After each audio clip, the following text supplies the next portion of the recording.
우리 주영순 형제는 주장로님의 장남이고요. 지금 미국에 있다가 잠시 방문해 들어와 있는 중에 오늘 특송으로 영광을 돌렸습니다. 굳이 이 말씀을 드리는 이유는 오늘은 참 감사한 날인 것 같아요.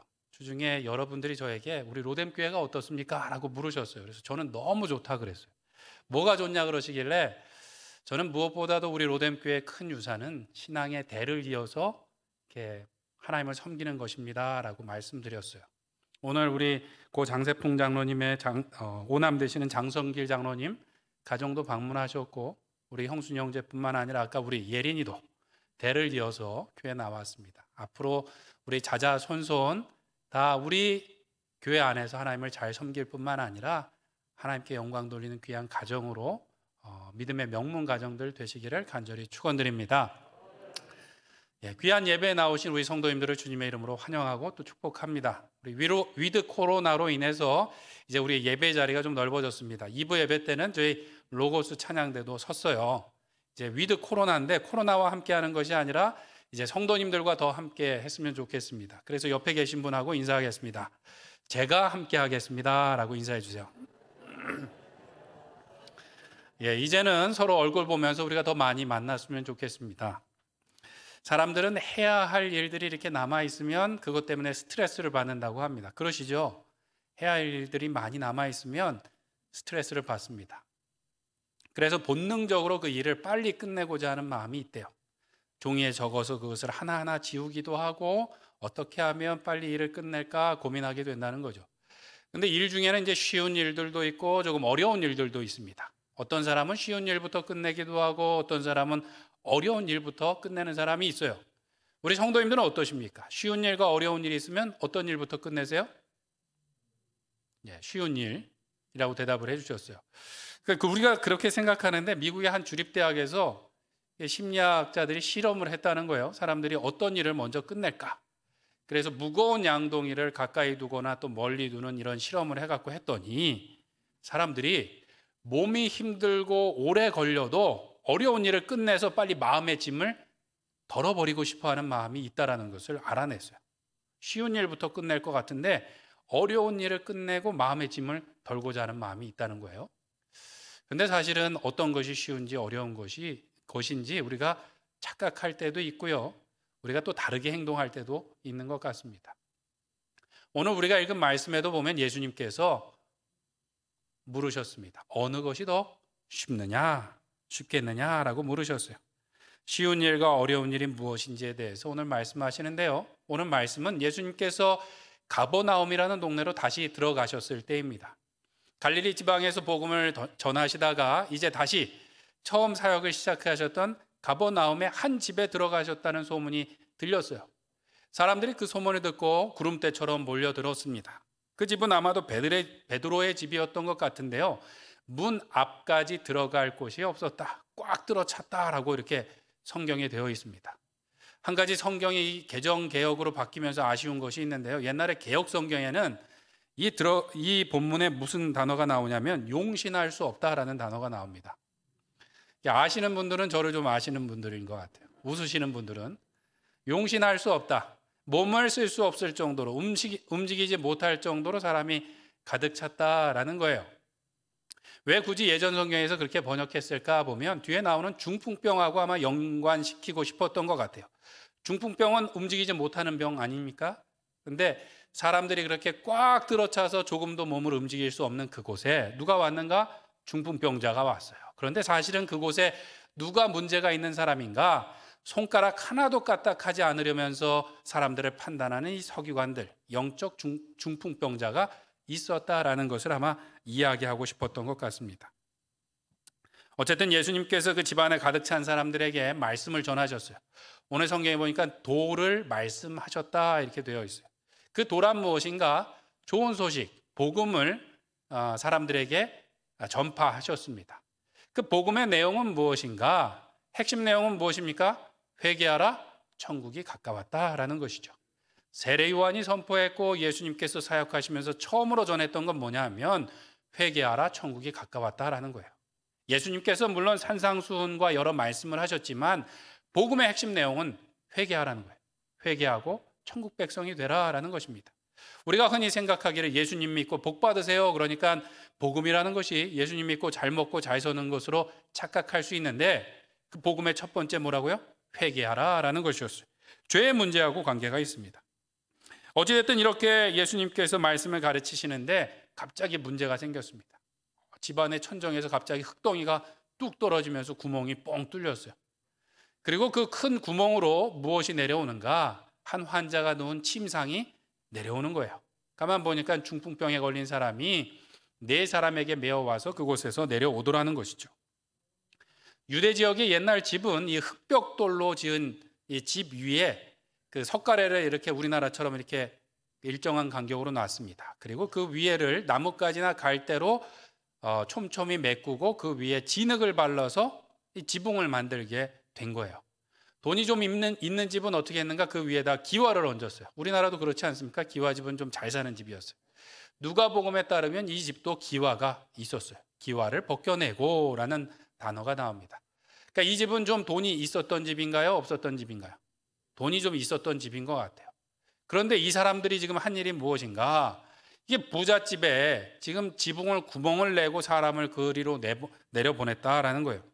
왜 이런 일이 벌어졌는가?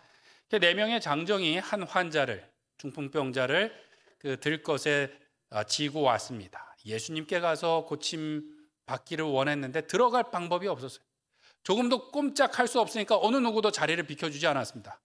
왜 10,000원 버스나 지하철 타갖고 왜 옛날에 푸시맨이 밀고 이럴 때 보면 아예 손 하나도 꼼짝 못할 정도 되지 않습니까?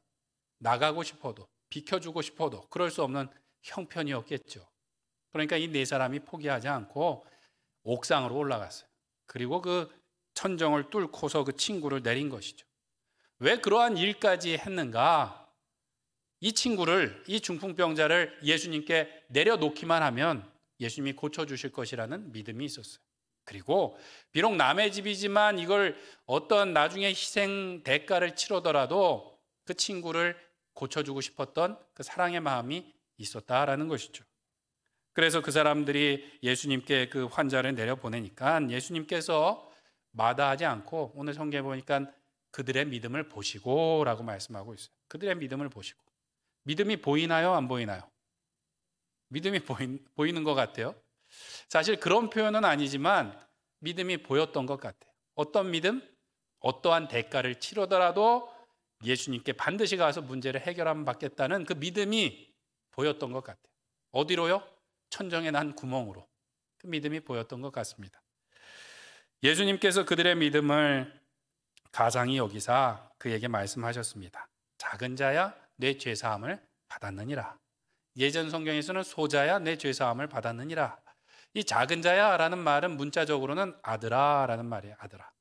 이것은 좀 윗사람이 아랫사람을 친근하게 표현하는 단어였습니다. 아들아. 내 아들은 아니지만 아들아라고 친근하게 표현하면서 내 죄사함을 받았느니라라고 이야기하셨어요. 분명히 이렇게 따뜻하게 말씀은 해주셨지만 그 지붕을 뚫고선 환자를 내린 사람들이 기대했던 말은 그것이 아니었을 수 있는 거예요. 그냥 이 중풍병자를 고쳐주시면 좋겠는데 예수님께서 이상하게 죄사함을 받았다라고 말씀하셨어요. 아마 어리둥절하고 있었겠지만 이 말에 더 반응한 사람이 있었습니다. 누군가 하면 그 자리에 있었던 어떤 서기관들, 율법을 연구하고 그것을 가르치던 사람들이 그 가운데 있었는데 이 사람들이 발끈했습니다. 화가 머리끝까지 올라갔어요. 뭐라 그랬냐 하면 이 사람이 누구이기에 죄를 사하는가라고 했습니다. 이 사람들이 그 자리에 왜 있었는가? 예수님에 대한 소문을 듣고 검증하러 왔어요. 누군가 듣도 보도 못한 선생이 성경을 가르친다고 하는데 이 사람 잘못된 거 아닌가라고 확인하러 왔고요. 기적을 일으킨다고 하는데 혹시 귀신 들려서 하는 것은 아닌가 판단하러 왔던 사람들이었습니다. 근데 예수님께서 죄를 사하노라 그러니까 기다렸다는 듯이 화가 치밀어서 7절에 보니까 이 사람이 어찌 이렇게 말하는가? 신성 모독이로다. 오직 하나님 한 분 외에는 누가 능히 죄를 사하겠는가라고 이야기했습니다. 말로 한 것이 아니라 마음속으로 했대요. 왜냐하면 예수님을 따르는 사람들이 너무 많으니까 잘못하다가는 혼날 것 같으니까 말은 못하고 마음속으로 화를 내고 있었습니다. 유대인들은 죄를 사해 주는 분은 오직 하나님이라고 굳건히 믿고 있었습니다. 그런데 예수님께서 죄를 사하노라라고 했더니 신성모독이다 라고 속으로 생각했어요. 신성모독은 얼만큼 큰 죄일까요? 유대인 율법에 의하면 사형이었습니다. 사형. 돌로 쳐 죽일 만큼 큰 죄였어요. 예수님께서는 그들의 중심, 마음을 아시고 그들에게 물으셨습니다. 어찌하여 마음에 이것을 생각하느냐? 그리고 이어서 말씀하시는데요. 9절에 중풍병자에게 내 죄사함을 받았느니라고 하는 말과 일어나 내 상을 가지고 걸어가라 하는 말 중에 어느 것이 더 쉽겠느냐라고 물으셨습니다.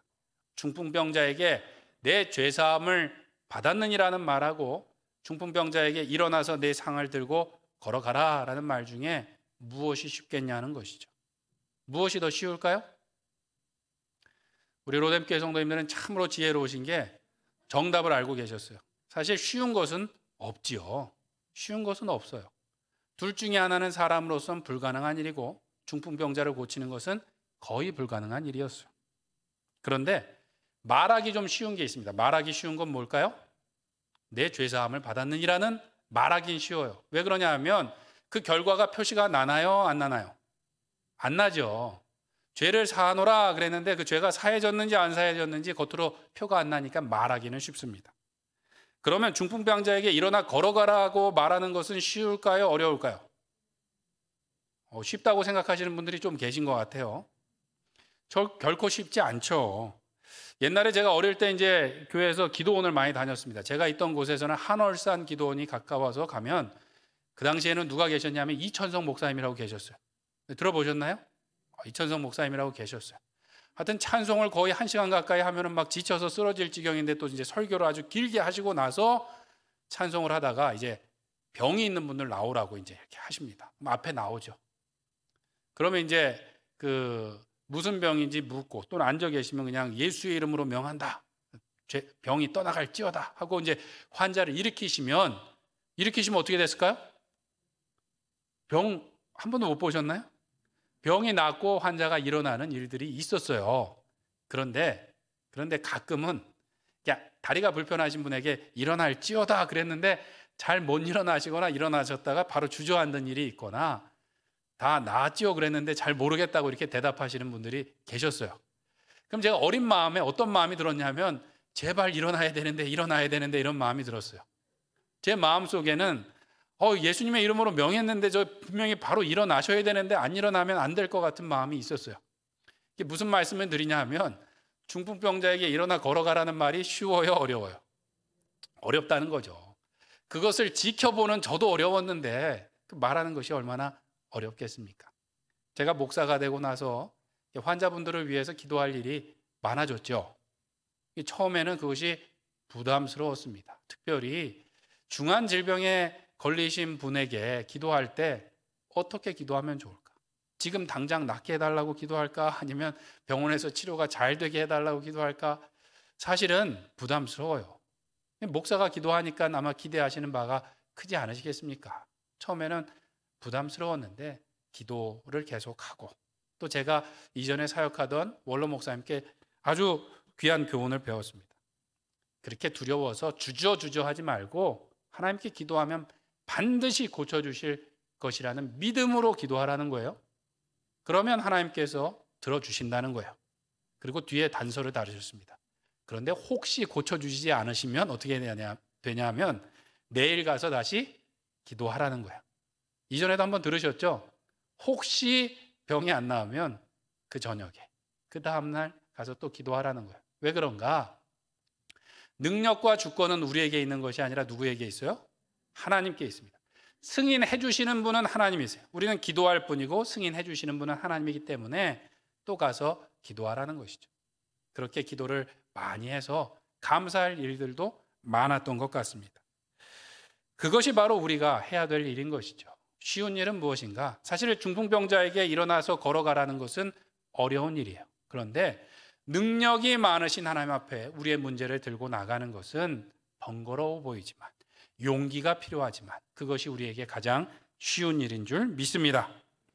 그런데 오늘 예수님의 말씀에 보면 우리가 살펴본 것처럼 엄밀히 말해서 더 어렵고 쉬운 것이 있어요. 더 쉬운 것은 사실은 중풍병자에게 일어나라는 것이 예수님께는 더 쉬운 것이었고 더 어려운 것은 무엇이었는가? 죄를 사하는 것이 더 어려웠어요. 왜냐? 죄를 사한다라는 것은 하나님만 하실 수 있는 일이었기 때문에 그것이 더 크고 놀라운 일이었습니다. 그러니까 예수님께서는 더 어려운 일을 먼저 하신 거죠. 의도적으로 죄 사함을 받아노라라고 선포하셨어요. 그 이유가 무엇인가? 10절에 보니까 이렇게 말씀합니다. 그러나 인자가 땅에서는 죄를 사하는 권세가 있는 줄을 너희로 알게 하려 하노라 하시고 라고 말씀하고 있어요. 인자가 예수님께서 이 땅에서 죄를 사하는 권세가 있는 줄 알게 하시기 위해서 일부러 죄를 사하노라라고 먼저 말씀하셨다라는 거예요. 그 말은 무엇인가? 예수님께서 단순히 이 땅에서 병을 고치고 사람들을 잘 먹고 잘 살게 해주는 그런 메시아가 아니라 이 죄의 문제, 사망의 문제를 해결하기 위해서 오신 하나님의 아들이신 것을 증거하셨다라는 것입니다. 예수님께서 이 죄 사함의 권세가 있는 줄 알게 하셨다라는 것, 그건 무엇인가 하면 예수님께서 이 땅에 내려오신 사명이 무엇입니까? 십자가 대속의 사명이었습니다. 또 회개하라 천국에 가까웠다라고 말씀하신 그 복음의 내용과도 일치하는 것이죠. 예수님께서 정말로 이 땅의 백성들에게 우리에게 하고 싶으셨던 것은 무엇인가 하면 우리의 육신의 문제뿐만 아니라 죄의 문제, 영혼의 문제, 우리의 사망의 문제를 해결하러 오신 그 하나님이신 것을 드러내 보이시기를 원하셨던 것이죠. 사람들은 착각했어요. 사람들은 예수님께서 병을 고쳐주길 바랬고요. 오병이어 사건처럼 우리에게 배불리 먹여줄 것을 기대하며 나왔다라는 것입니다. 그래서 그저 큰 무리가 그 집에 모여 있었지만 그냥 구경하고 있었어요. 마가복음에는 무리라는 단어가 많이 나옵니다. 이것은 제자라는 단어하고 상반되는 단어예요. 무리는 어떤 사람인가? 오병이어 기적을 보고 표적을 보고 예수님을 믿기 위해서 온 사람들이 아니라 떡을 먹고 배불러서 온 사람이다라고 평가하셨던 것처럼 예수님을 통해서 뭔가 이익을 얻고자 했던 사람들이 그 자리에 모여 있었다라는 것이죠. 또 오늘 이 자리에 나와 그 자리에 있었던 서기관들은 어떻습니까? 예수님을 믿고자 온 것이 아니에요. 표적을 보고자 온 것이 아닙니다. 기적이 일어나나 아닌가, 잘못된 것은 없는가 라는 것을 판단하고 진짜인가 가짜인가, 혹시 죄가 있는 것은 아닌가라고 판단하고 판결하려 왔다라는 것이죠. 때문에 예수님께서 죄 사함을 받았노라라고 말씀하니까 그 즉시 뭐라고 판결을 내리나요? 신성모독이로다. 이 사람은 사형이다라고 딱 벌써 판결을 내려버린 것입니다. 서기관들은 예수님께 자기의 죄의 문제를 들고 와서 구원받으러 온 것이 아니라 예수님께 혹시 죄는 없나라고 찾으러 왔습니다. 사람을 구원하고 도우러 온 것이 아니라 죄를 찾아서 그 사람을 정죄하고 죽이려고 왔다라는 것이죠. 유대인들, 특별히 이 서기관들 입장에서는 이 죄하고 질병하고 관계가 있었습니다. 질병은 무엇인가? 죄의 결과라고 믿었어요. 죄를 지면 질병이 걸린다고 믿었습니다. 그러면 질병을 치료하려면 무엇이 먼저 치료가 되어야 될까요? 죄가 먼저 치료가 되어야 되는 것이죠. 이것이 원래 이 유대인들의 논리였습니다.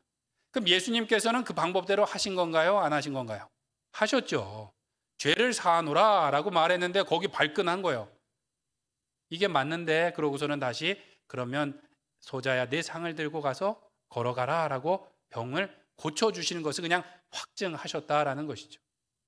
이 서기관들이 자신들의 논리대로 했음에도 불구하고 화를 냈던 이유는 그들은 하나님을 믿을 마음이 없었던 겁니다. 예수님을 믿을 마음이 없었고 뭔가 진리를 찾고자 하는 것이 아니라 자신들이 판단하고 정죄하고 사람들을 죽이고자 하는 마음들이 있었다라는 것이죠.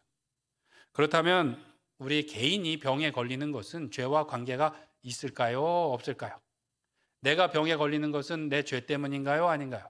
예수님의 제자들도 예수님께 물었던 적이 있습니다. 길을 가다가 나면서부터 맹인된 사람을 만났어요. 제자들은 이때다 싶어서 예수님께 물었습니다. 주님, 이 사람이 이렇게 맹인으로 태어난 것은 누구의 죄로 인함이니까? 자기입니까? 그의 부모입니까? 라고 물었습니다. 그때 예수님께서 요한복음 9장 3절에 보니까 이렇게 말씀하십니다. 예수께서 대답하시되 이 사람이나 그 부모의 죄로 인한 것이 아니라 그에게서 하나님이 하시는 일을 나타내고자 하심이라 라고 말씀했습니다. 우리 한번 같이 해보겠습니다. 하나님이 하시는 일을 나타내고자 하심이라. 나타내고자 하심이라. 우리에게 혹시 병이나 문제가 있는 것은 누구의 죄 때문이 아니라 하나님께서 하시는 일을 나타내고자 하십니다라는 것이죠. 하나님의 하시는 일은 무엇입니까? 하나님의 영광을 드러내시는 일입니다. 오늘 12절에도 보면 그 병이 낫는 것을 보고 그들이 다 놀라 하나님께 영광을 돌리며 이르되 우리가 이런 일을 도무지 보지 못하였다라고 말씀하고 있습니다. 우리에게 문제가 있는 것, 우리에게 어려움이 있는 것은 하나님의 하시는 일, 하나님의 영광을 드러내시기 위함인 줄 믿습니다. 물론 죄와 질병은 우리의 원죄와도 관련이 있긴 합니다. 그래서 그 문제를 해결하시기 위해서 예수님께서 우리에게 오신 것이죠. 우리의 질병뿐만 아니라 죄의 문제, 사망의 문제를 해결하시기 위해서 예수님께서 우리 가운데 오셨습니다. 구원의 길, 진리의 길을 알려주시기 위해서 오늘 본문에도 보면 도를 말씀하셨다라고 되어 있습니다. 그 도는 무엇인가? 힘들고 어려운 길이 아니라 예수님 믿고 구원받는 쉬운 길이었어요. 그래서 오늘 본문에도 보면 예수님께 중풍병자를 메고 온 그 4명과 그 중풍병자가 고침을 받았을 뿐만 아니라 죄사함을 받고 구원을 얻게 된 줄로 믿습니다. 그들은 문제를 가지고 나왔지만 오히려 하나님께 영광을 돌리는 귀한 도구로 쓰임 받았다라는 것을 우리는 기억해야 됩니다.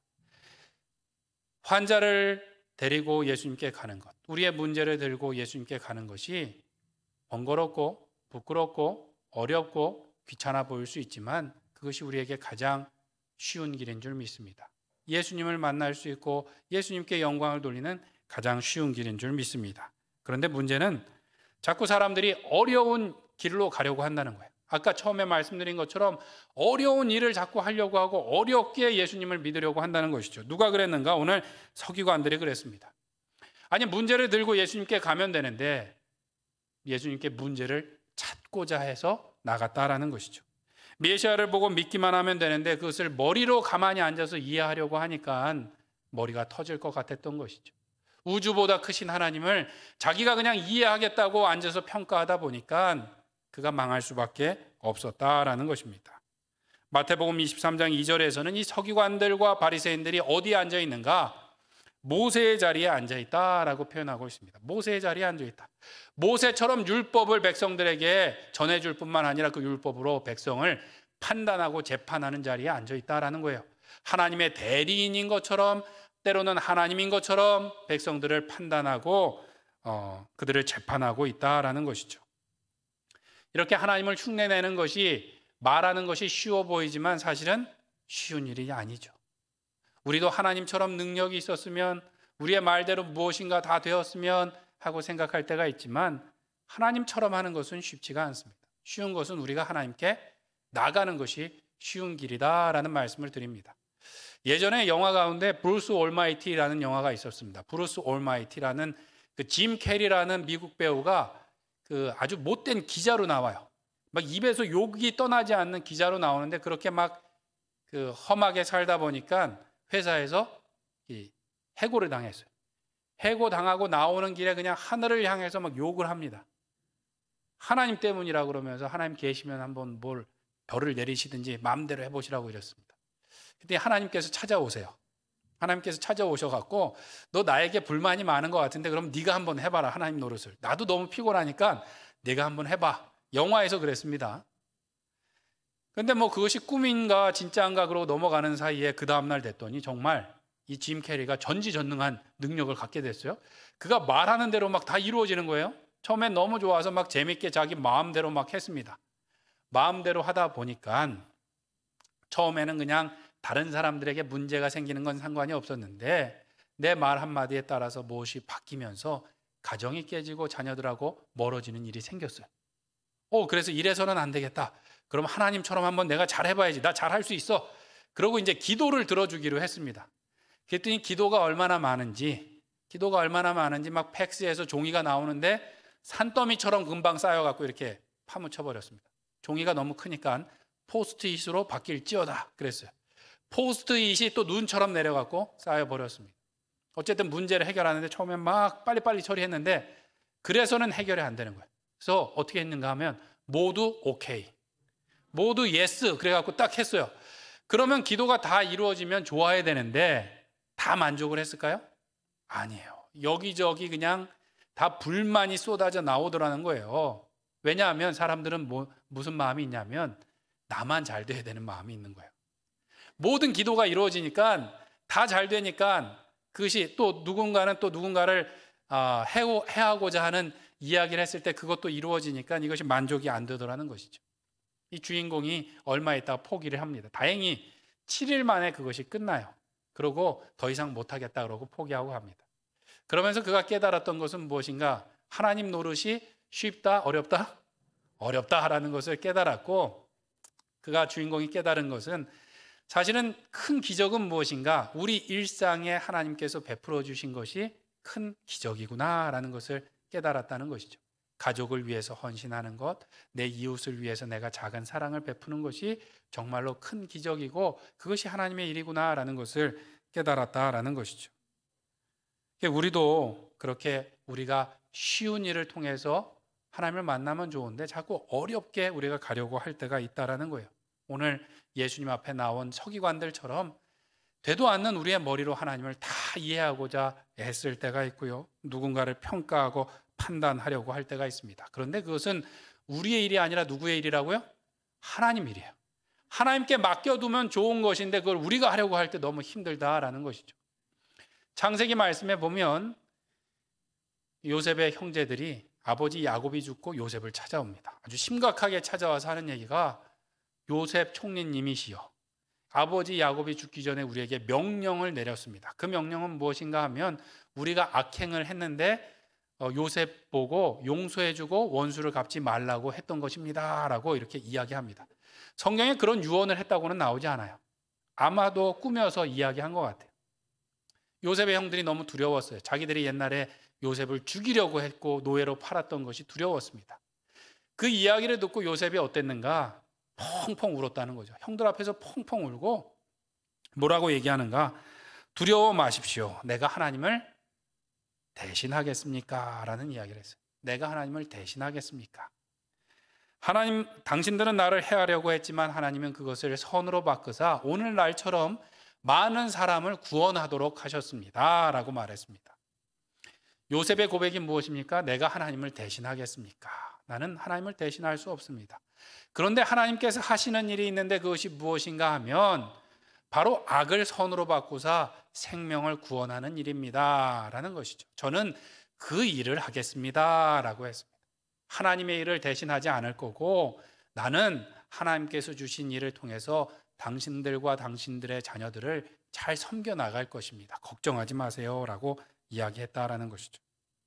우리는 가끔 착각을 합니다. 하나님처럼 능력이 많으면 참 좋겠다.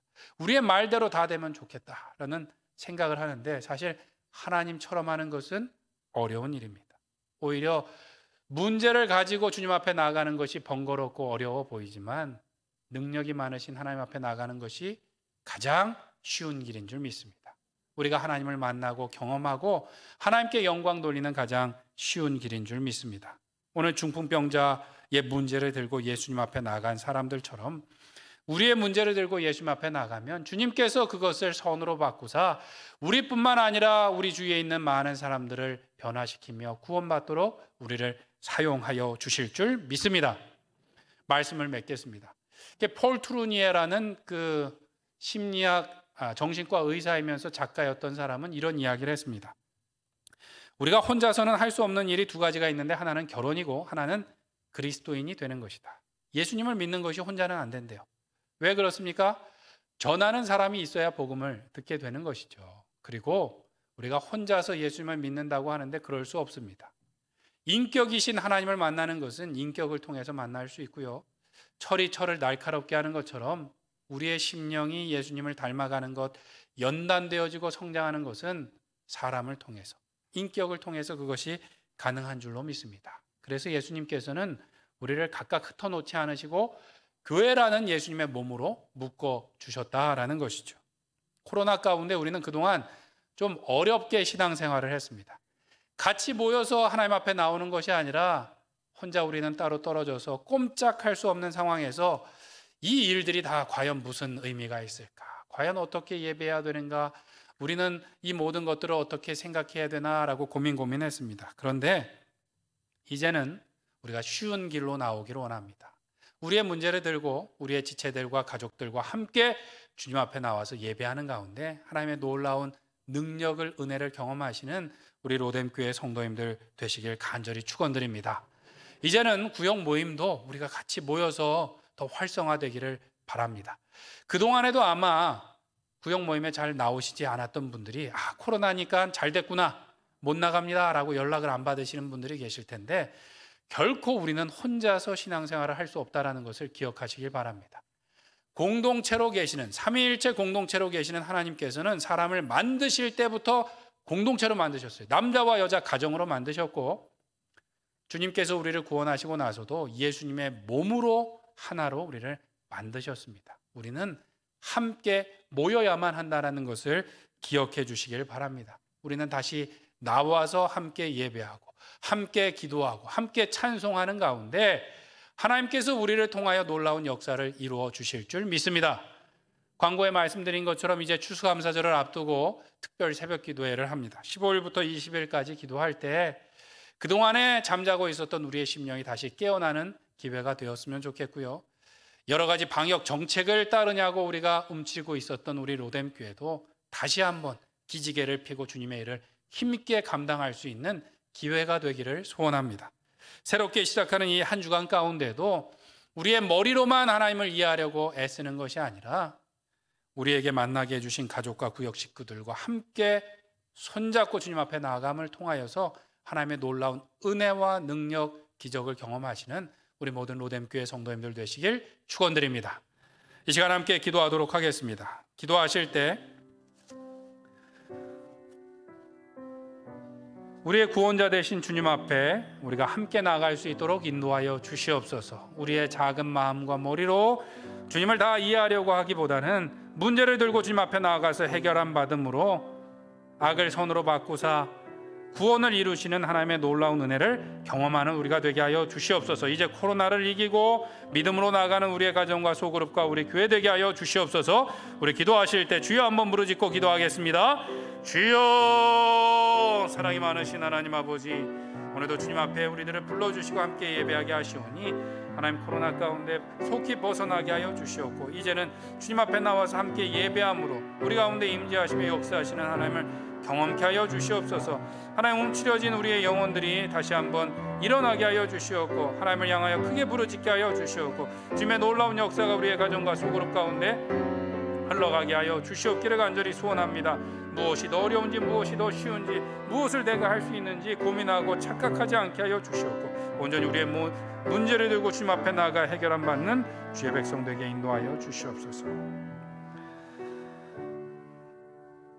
우리의 몸뿐만 아니라 우리의 영혼과 마음까지 지으신 창조주 하나님을 바라보며 주님 앞에 나아갑니다. 하나님, 우리가 주님의 일을 대신하고자 애쓰며 어려운 길로 가는 것이 아니라 온전히 우리의 문제를 들고 주님 앞에 나아가 해결함 받음으로 살아계신 하나님을 경험하는 우리 자신과 우리의 가정과 우리의 구역과 우리 교회 될 수 있도록 인도하여 주시옵소서. 오늘도 우리를 불쌍히 여기사 우리를 구원하고자 하시는 주의 음성에 순종하며 한 걸음 한 걸음 나가게 하여 주시옵고, 이 코로나를 이기고 나아가 하나님께 영광 돌리는 우리 모두가 되게 하여 주시옵소서. 예수님의 이름으로 기도드립니다. 아멘.